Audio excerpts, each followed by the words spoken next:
This Day in Sports History. This episode is brought to you by the Sterling Soap Company. I'm a big fan of shave soap. I've been using different brands for years, and I recently gave Sterling's shave soaps a try, and I've been very happy with the results. Sterling's shave soaps give you a great lather and a frictionless feel that allows the razor to glide right over the skin for a super close shave. No skin irritation and a clean, refreshing feel with no soapy residue after. I can tell you without a doubt, it's simply the best shave I've ever had. And my wife has noticed too. And here's the thing. With the ability to purchase 1-ounce sample pucks, you can try out different scents to find the right one for you. Give Sterling Soap a try today. Visit sterlingsoap.com. That's STIRLING soap.com.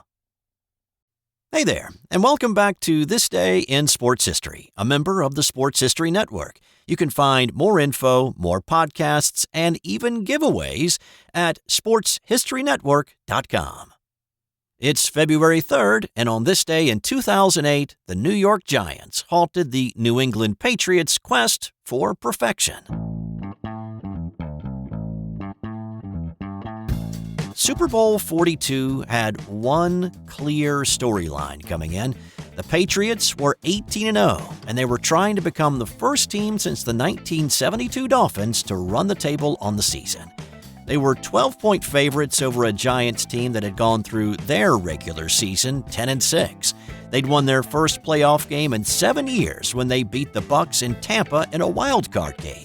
They'd beaten the Cowboys in Dallas and then had beaten the Packers on the road by narrow margins. So 3 road playoff games left some wondering if they had anything left in the tank for the unstoppable Patriots.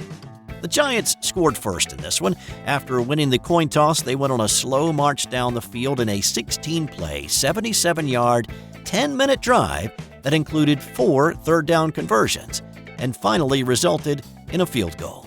The Patriots scored a touchdown in the second quarter, and it was 7-3 Pats at the break. Now, this game really comes down to what happened in the last 3 minutes of this game. Tom Brady found Randy Moss for his second touchdown of the day, and it was 14-10 New England with 2:42 left. The Giants' final drive started on their own 17-yard line and featured one of the most memorable catches in Super Bowl history. Here's Marv Albert and Boomer Esiason calling the action for Westwood 1 that night. 3rd down and 5. The Giants from their 44-yard line. Manning works out of the shotgun. He takes it. Facing pressure. He's in trouble. He's spun around. He's able to get away. Looks to throw. He does downfield, and a leaping catch is made down at the 25. What a play. David Tyree comes up with the ball. What a play by Eli Manning. It was a tremendous play by Eli Manning as he got out of the grasp of the New England Patriots. I thought Mike Carey was going to blow the whistle, but he didn't. But what a play by Tyree as he goes up over Rodney Harrison. Tyree pinning the ball against his helmet to maintain control while Rodney Harrison is twisting him into a pretzel was one of those all-time great Super Bowl moments. The Patriots were furious, though. They thought that they had Manning wrapped up behind the line of scrimmage and neutralized to the point where the referees should have blown the play dead. But Manning's Houdini act made that play possible to begin with. The Giants also converted a 4th down on the drive to set up the game winner. Here's Joe Buck with a call for Fox that night. 39 seconds left. Manning lobs it. Burris alone. Touchdown, New York. Eli was named MVP, and after Peyton had won the Super Bowl MVP the year before, the Manning brothers became the first sibling duo to win Super Bowl MVPs. On this day in 1990, jockey Bill Shoemaker rode his final race.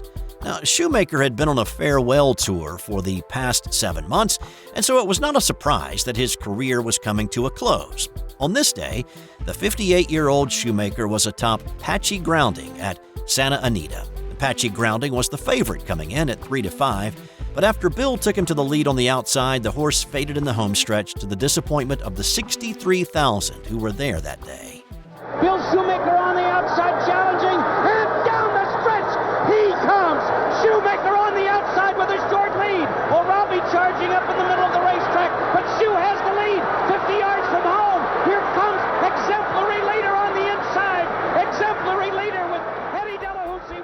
Shoemaker finished fourth in his final race. His career spanned 6 different decades, throwing a leg over 40,350 horses, and he won 8,833 times, which included 4 Kentucky Derbies, 5 Belmont Stakes, and 2 Preakness Stakes.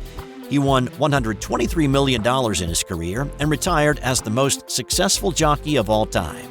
He's now third on that list, behind Russell Bays and Lafitte Pinkeye.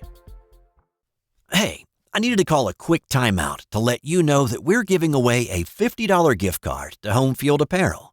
Have a favorite college sports team? Of course you do. You're listening to a sports podcast. Well, Home Field Apparel has all the great gear so you can support your team in style. Jerseys, hoodies, hats, and a whole lot more are available in your team's colors and insignias. So go to sportshistorynetwork.com/giveaways for your chance at a $50 gift card to Home Field Apparel. I've also put a link in the show notes. Now, let's get back out there. We've got more of this episode to do. On this day in 1993, Cincinnati Reds owner Marge Schott was suspended from baseball and fined $25,000. Schott had become the owner of the Reds when she initially bought minority interest in the team in 1981, and then in 1984, she spent $11 million to buy controlling interest in the club, making her the managing general partner. She was an outspoken owner and highly visible, choosing to sit in a regular box seat at Riverfront Stadium instead of an owner's box. And she endeared herself to fans by keeping ticket and concession prices down. But she was notoriously cheap. And then there was the racism, which is what many remember about her and led to her suspension. It started with the firing of former Reds controller Tim Sabo. Sabo overheard and then testified to limited partners that Marge called players Dave Parker and Eric Davis $1 million, followed by a racial epithet. Sabo was fired a short time later, in which he sued Schott for wrongful termination due not only to his testimony, but his displeasure with Schott's unwritten but well-understood rule against hiring black people. It also emerged that Schott kept a Nazi armband at home, and one time had said about a Jewish employee, "Those sneaky Jews are all alike." Oakland A's executive assistant Sharon Jones heard Schott say on an owner's conference call once that she would rather have a trained monkey working for her than a black person. But instead of black person, she, once again used the racial epithet. After meeting for 8 hours in Chicago, Major League Baseball Commissioner Bud Selig made the announcement that Schott had been reprimanded and censured in the strongest terms for her use of racially and ethnically insensitive language. Ms. Schott's practice of using language that is racially and ethnically offensive has brought substantial disrepute and embarrassment to the game and is not in the best interest of baseball. Selig added that the council voted to suspend Schott by a unanimous vote of 10-0 and fined her $25,000, the largest allowable at the time. Her ban was not immediate, though. It did not go into effect until March 1st, and she was reinstated November 1st. Now, that was not the end of her controversial hot takes, though. In 1998, during an interview with ESPN, she praised Hitler, after which Major League Baseball brought the hammer down harder, forcing her to give up day-to-day control through the 98 season.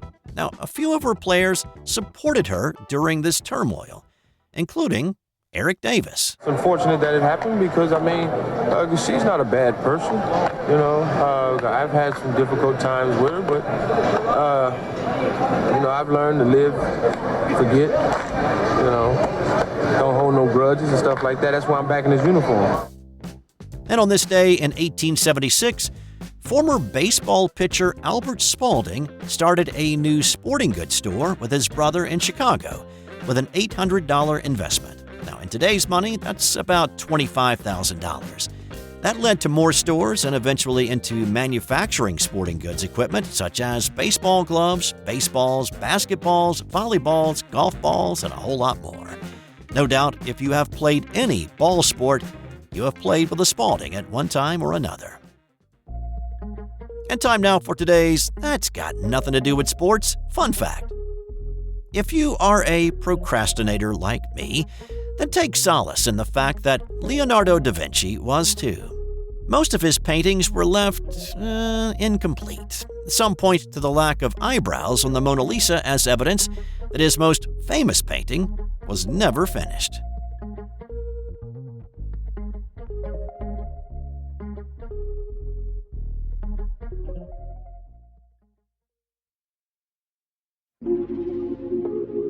This has been an original Thrive Suite production.